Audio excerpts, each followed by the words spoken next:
汽车电路检测组介绍说明：将发射器两端夹子夹在电线两侧，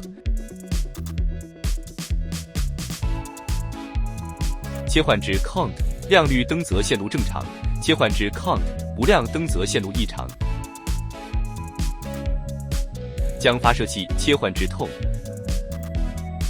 将接收器开启，探头来回扫动测量电线线路断点位置，声音较小。